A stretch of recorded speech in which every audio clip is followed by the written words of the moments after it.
Welcome dear students in AC starter. आज मैं आपको वर्कशीट नंबर 9 करवाने जा रहा हूँ। ये मैथमेटिक्स की वर्कशीट रहने वाली है क्लास 7 के लिए। और जैसे कि आप जानते हैं कि यहाँ पर आपको अपना नेम और यहाँ पर क्लास टीचर का नेम लिखना है। आज की जो वर्कशीट है वो ट्राइंगल एंड इट्स प्रॉपर्टीज से रिलेटेड है। ठीक है, तो हम वर्कशीट के हिसाब से ही लर्न करेंगे। आज की वर्कशीट में ऐसा कुछ नहीं है कि जिससे कि आपको अलग पेजेस पे करवाना पड़े। इस वर्कशीट में ही आपको सारे आंसर्स मैं बताऊंगा। ठीक है, आप ध्यान से समझना लाइन वाइज लाइन। ठीक है, तो पहला जो हमारे सामने है उस क्वेश्चन में पूछा गया है, let us recall what is the name of triangle with all three equal side. ये कह रहा आप बताइए कि आपको याद है एक ऐसा ट्राइंगल जिसकी तीनों साइड इक्वल होती हैं उसको हम क्या बोलते हैं। देखो बच्चों, जिसकी तीनों साइड्स इक्वल होती है उसे इक्विलेटरल ट्राइंगल कहा जाता है। ठीक है, क्या कहा जाता है? Equilateral triangle. मैं यहाँ पे आपको लिख के दिखा देता हूँ। EQUILATERAL। ठीक है, इक्विलेटरल, फिर लिख देना ट्राइंगल, TRIANGLE। ठीक है, समझ में आ गई? यहाँ ट्राइंगल आप लिख लेना। ठीक है, ट्राइंगल वैसे ऑलरेडी लिखा भी होगा, आप देख सकते हैं। ठीक है, ये लिखा हुआ। ठीक है, इक्विलेटरल ट्राइंगल। नेक्स्ट आपसे पूछा गया है बच्चों, नेक्स्ट में पूछा गया है, do you know about such triangle which has two equal sides. ये कह रहा है क्या आप ऐसा ट्राइंगल जानते हैं जिसकी दो साइड्स इक्वल होती हैं? अगर आप जानते हैं तो आपको बताना है उसका नेम क्या है। देखो बच्चों, जब दो ट्राइंगल सॉरी जब एक ट्राइंगल के अंदर जब एक ट्राइंगल के अंदर दो साइड्स इक्वल होती हैं, जैसे कि ये ट्राइंगल है, इसकी ये वाली साइड और ये वाली साइड इक्वल है, ये अलग है, तो ऐसे ट्राइंगल को ऐसा भी हो सकता है, ये दोनों इक्वल हो सकती हैं, ये अलग हो सकती है ना। ये दोनों इक्वल हो गई, ये अलग हो गई। तो जब एक ट्राइंगल में दो साइड्स इक्वल होती हैं तो उसको आइसोसेलेस ट्राइंगल कहा जाता है। क्या कहा जाता है बच्चों? Isosceles, ISOSCELES। ठीक है, फिर TRIANGLE। ठीक है, ये आप लिख लेना, सेकंड वाले का आंसर है आइसोसेलेस ट्राइंगल। ठीक है, हिंदी में समद्विबाहु त्रिभुज कहते हैं। ठीक है, वैसे आप इंग्लिश मीडियम वाले हो, आप ध्यान से समझ लीजिए। नेक्स्ट हमसे पूछा गया है, yes in isosceles triangle two sides are equal. देखो ये हमें इसका आंसर ही दे रखा है, ये जो सेकंड वाला पूछा है ना, तो इसका आंसर दे रखा है yes in isosceles triangle two sides are equal. हाँ, समद्विबाहु त्रिभुज में दो साइड्स जो होती है इक्वल होती हैं। ठीक है, अब ये कह रहा है now what about the angles of an isosceles triangle. ये कह रहा है अगर साइड इक्वल हैं तो आप इसके एंगल्स के बारे में क्या बोलोगे?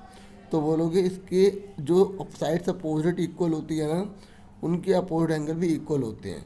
कहने का मतलब ये होता है कि अगर ये 60 डिग्री का है तो ये भी 60 डिग्री का होगा। अब इसमें बोला what about the angle of an isosceles triangle, आप लिखोगे the opposite angles of opposite sides are equal. क्या लिखोगे आप यहाँ पे? मैं आपको लिख के दिखा देता हूँ। ठीक है, ठीक है बच्चों, तो मैंने आपके लिए आंसर लिख रखा है। पहले वाले के लिए इक्विलेटरल ट्रायंगल, दूसरे के लिए आइसोसेलेस ट्रायंगल, तीसरे के लिए, क्योंकि दूसरे का जो आंसर है वो तीसरे वाले में दे रखा है, लेकिन आगे एक और चीज़ पूछ ली तो तीसरे का answer the opposite angles of opposite equal sides are equal. ठीक है, जो अपोजिट एंगल होंगे वो अपोजिट इक्वल साइड्स के लिए क्या होंगे? इक्वल होंगे। ठीक है बच्चों, तो आपको ये नोट करना है पूरा पहले वाले के लिए। अब हम आगे देख लेते हैं फटाफट आगे क्या है। बच्चों, अब हमें जो है एक्टिविटी के लिए कहा गया है, एक्टिविटी करते हैं। Let us do an activity. देखिए, अब हम ध्यान से समझते हैं एक्टिविटी में हमसे क्या कहा जा रहा है। कह रहा है कट अ ट्राइंगल XYZ। आप एक ट्राइंगल को XYZ को काट लीजिए। ठीक है, with a piece of paper. ठीक है, कागज़ के टुकड़ों के साथ काट लीजिए जिसमें XY बराबर XZ के हो। ठीक है, आप पिक्चर में देख सकते हैं, ये आपको कागज़ के टुकड़े लेकर इस तरीके से XY बराबर XZ के हो इस तरीके से काट लेना है।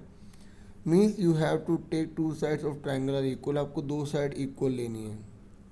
ठीक है, now fold the triangle such that the vertex Y overlap the vertex Z. ये कह रहा है इस तरीके से आप इसको फोल्ड कीजिए कि ये वाला जो पॉइंट है ये इसके साथ जाकर टच कर जाए। जैसे कि आप फिगर में देख सकते हैं, आपको दिखाई दे रहा होगा, ये देखिए, है ना, ये जब हम इसको ऐसे लेके जाएंगे तो पूरा टच कर जाएगा। ठीक है, यहाँ तक आपको समझ में आ रहा है। तो उसके बाद इसने बोला है कि you will observe that the angle Y and angle Z covered each other completely. ये दोनों एक दूसरे को पूरी तरह से कम्प्लीटली कवर कर लेते हैं। Hence angle Y and Z are known as base angle. इनको बेस एंगल कहा जाता है। क्या कहा जाता है? Base angle. These are equal to each other. ये दोनों एक दूसरे से इक्वल होंगे। Also the side X Y and X Z are called equal sides of the triangle X Y Z. और इन दोनों को क्या है? इक्वल साइड्स कहा जाएगा। देखो मैंने आपको इसका आंसर इसलिए बता दिया था पहले ही। ठीक है, यही इसने यहाँ पर पूरा समझाया है कि अगर एक आइसोसेलेस ट्राइंगल, इसमें दो साइड इक्वल है, तो उसके अपोजिट एंगल जो है वो इक्वल होंगे, जिनको हम बेस एंगल भी कहते हैं। क्या कहते हैं? बेस एंगल भी कहते हैं। समझ में आ रहा है प्यारे बच्चों? अब आगे हमसे क्या पूछा गया है, ये बताया गया है कि hence we conclude that angle opposite to equal sides of a triangle is always equal. ठीक है, यही चीज़ मैंने आपको लिख के भी दी थी, है ना, यही आपको उसमें भी लिखना है। अब हमें आगे एक नई प्रॉपर्टी बताई गई है कि cut a triangle A B C with a piece of paper, name its all three angle as 1 2 3। ये कह रहा है आप एक ऐसा ट्राइंगल पहले बना लीजिए, फिर इसको ना कागज़ के टुकड़ों से, मतलब कागज़ के टुकड़ों में ना काट लीजिए। जैसे कागज़ का आपको टुकड़ा दिखाई दे रहा है ना, पहले आपने इसमें ट्राइंगल बना दिया, फिर आपने इसको काट लिया। ठीक है, जैसे आपने एक ऐसे काट लिया, एक आपने ऐसे काट लिया, मैं दोबारा दिखाता हूँ। एक आपने ऐसे काट लिया, एक आपने ऐसे काट लिया, एक आपने ऐसे काट लिया। ठीक है, जैसे मर्जी आप इसे काट लीजिए। ये कह रहे जब आप इसको स्ट्रेट लाइन में रखेंगे ना, आप देखेंगे कि ये तीनों मिलकर, ये तीनों पॉइंट मिलकर एक स्ट्रेट लाइन बना देंगे। जैसे कि अब इस पिक्चर में देख सकते हो, इन्होंने जैसे मर्जी काटा तो ये देख सकते हैं ये तीनों मिलकर एक स्ट्रेट लाइन बना रहे हैं। इसका मतलब क्या हुआ पता है बच्चों? कि ट्राइंगल के इन तीनों के एंगल का टोटल 180 डिग्री होता है। ठीक है, इसलिए ये प्रॉपर्टी बनी है कि sum of three interior angle of triangle is 180 degree, कि त्रिभुज के तीनों के जो अंदर के जो कोण होते हैं उसका जो टोटल होता है वो 180 डिग्री होता है। समझ में आ गई? तो हमने एक प्रॉपर्टी और सीख ली। अब एक और चीज़ सीखो बच्चों। ये कह रहा है कि आप ना पेपर को ही यूज़ कर लीजिए। ठीक है, आपने एक 2 सेंटीमीटर का पेपर ले लिया, मान लो इतना सा पेपर ले लिया, फिर आपने एक 3 सेंटीमीटर का पेपर ले लिया। ठीक है, पहले आपने क्या लिया? 2 का ले लिया। ठीक है, फिर आपने क्या लिया? 3 का ले लिया। इस तरीके से आपने इसको जोड़ दिया। ठीक है, फिर उससे आपने 5 का लिया। तो आप देखोगे जब इन ट्राइंगल, इन तीनों साइडों को जब आप जोड़ने लगोगे ना, ठीक है, ऐसे ये आपने 2 लिया, मान लो ये 3 लिया है, 5 लिया, इसको जोड़ोगे तो जुड़ेगा नहीं। तो ये बोल रहा है कि आप क्या ऑब्जर्व कर रहे हो। जब आप 3 और 6 7 लोग, एक अपने 7 का ले लिया, ठीक है, फिर आपने एक 3 का लिया और एक अपने 6 का लिया, तो ये जुड़ गया, तो ट्राइंगल बन गया। जब आपने तीसरे वाले को देखा, आप घर पे करके देखना कागज़ के टुकड़ों से, एक 6 सेंटीमीटर का काट लेना। जब आप 6 सेंटीमीटर काटोगे, दूसरा 3 का यहाँ रख देना, दूसरा 2 का यहाँ रख देना। जितना मर्जी कोशिश कर लो, ये दोनों मिलेंगे नहीं। इसका मतलब क्या समझते हो? इसका मतलब ये होता है कि एक ट्राइंगल तभी बनेगा, देखो, एक तो ये बनेगा जब तीनों को टोटल 180 डिग्री को तब बनेगा। दूसरा ये वाली प्रॉपर्टी सिखा रहा है कि ये ट्राइंगल तभी बनेगा जब दो साइडों का टोटल तीसरी साइड से बड़ा हो। देखो यहाँ पर इस वाली फिगर में ट्राइंगल इसलिए नहीं बना था कि दो जनों को टोटल 2 और 3 5 बराबर आ रहा था, तीसरे साइड के बराबर नहीं आना चाहिए, बड़ा आना चाहिए। अब देखो 3 और 6 को जोड़ा 9 आ रहा है, 7 से बड़ा है। 6 और 7 लिया 13 आ रहा है, 5 से बड़ा है ना, सॉरी 3 से बड़ा है। ऐसे अपने 7 और 3 10 ले लिया, तो वो भी 6 से बड़ा है। तो इनमें तीनों कंडीशन में ट्राइंगल बन सकता है। ठीक है, तीनों चीज़ें देखनी है, अगर एक भी अगर पूरी नहीं होती उसमें ट्राइंगल नहीं बनेगा। अब आप यहाँ पर देखिए, देखो 6 और 3 को जोड़ा तो 9 आ रहा है, लेकिन 2 से बड़ा है, हाँ बन सकता है। लेकिन यहाँ देखिए, जब हम 6 और 2 को ले रहे हैं 8, तब भी 3 से बड़ा बन रहा है। लेकिन जैसे ही हम 3 और 2 को लेते हैं तो 5 आ रहा है, और 5 जो है वो 6 से क्या है? छोटा है। जब 5 6 से छोटा है तो इसका मतलब क्या हुआ? ट्रायंगल नहीं बन सकता। ठीक है, जब आप इसको रियल में कागज़ लेकर बनाओगे, ठीक है, देखो मैं दोबारा बता दूँ कागज़ आपको कैसे लेना है। पहले आप 2 सेंटीमीटर का काट लोगे कागज़, फिर आप एक 3 सेंटीमीटर का यहाँ पे ऐड कर दोगे, इसके साथ जोड़ के रखोगे, फिर आप 5 का लोगे तो ये 5 का जो है ना इससे जुड़ेगा नहीं, ठीक है, यहाँ ये जुड़ेगा नहीं, ये थोड़ा सा गैप आ जाएगा जिसकी वजह ट्रायंगल नहीं बन पाएगा। अब इसने बोला ट्राई टू ड्रॉ, ये सिर्फ ड्रॉ करना है, ठीक है, तो आप ऐसे ही पेंसिल से ऐसे बना के दिखा देना, ठीक है, एक ये वाला बना देना, इसमें तो आपका ट्रायंगल पूरा बन जाएगा, इसमें भी आपका ट्रायंगल नहीं बन पाएगा, ठीक है। ये आपको ड्रॉ करके दिखानी है बच्चों, समझ में आ गई आपको। तो ये कह रहा है जब हमने ड्रॉ कर लिया तो हमने क्या सीखा, तो हमने ये सीख लिया बच्चों कि ट्रायंगल तभी बन सकता है जब दो साइडों का टोटल तीसरी साइड से बड़ा हो, ठीक है। यहाँ तक समझ में आ गया आपको। तो प्यारे बच्चों इस तरीके से मैंने यहाँ पर पेन से बनाया है, आपको जो है कागज़ का इस्तेमाल करना है, ठीक है। फिर आप देखेंगे इसमें ट्रायंगल बन सकता है, इन दोनों में ट्रायंगल नहीं बन सकता, ठीक है। ये सेकंड क्वेश्चन हमारा हो गया। अब हम आगे बढ़ जाते हैं, थर्ड क्वेश्चन की तरफ आ जाते हैं बच्चों। अब आपको जो है लेट्स प्रैक्टिस वाले क्वेश्चन करने हैं। तो पहले क्वेश्चन है आपको एक्स की वैल्यू फाइंड आउट करनी है।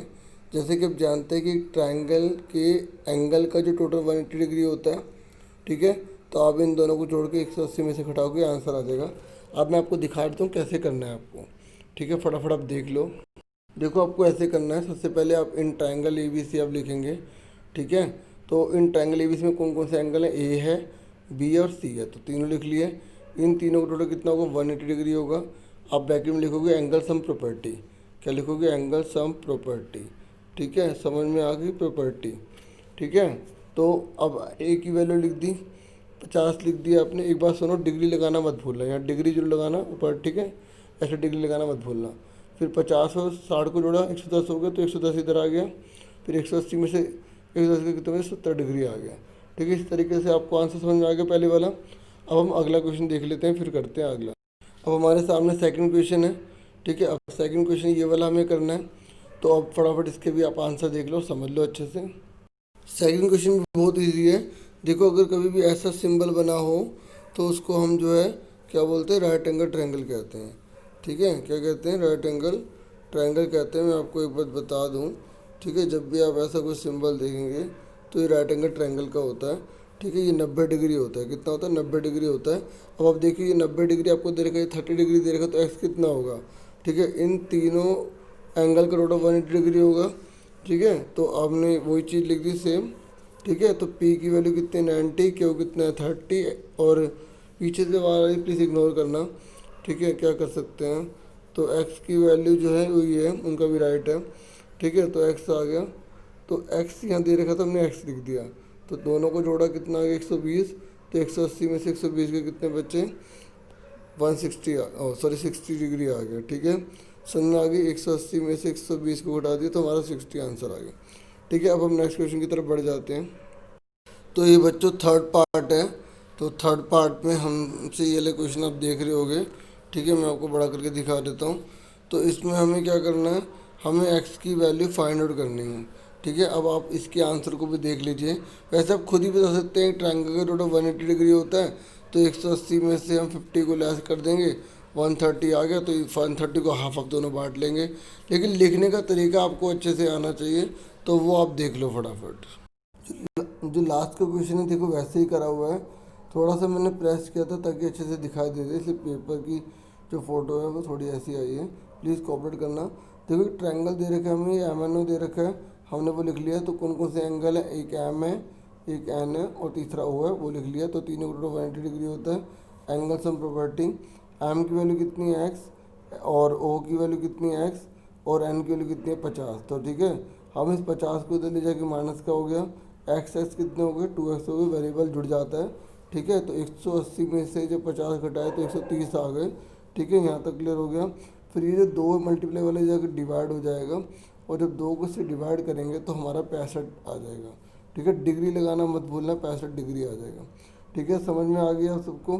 देखो वेरिएबल में वेरिएबल ऐड हो सकता है, ठीक है, वेरिएबल में वेरिएबल ऐड हो सकता है, तो इसलिए हमारा आंसर, ठीक है, एक्स एक्स जुड़ गया था, 2x आ गया, 2x को ये 2 को अपॉन में ले गए, ये 2 को अपॉन में ले गए तो डिवाइड हो गया, ठीक है।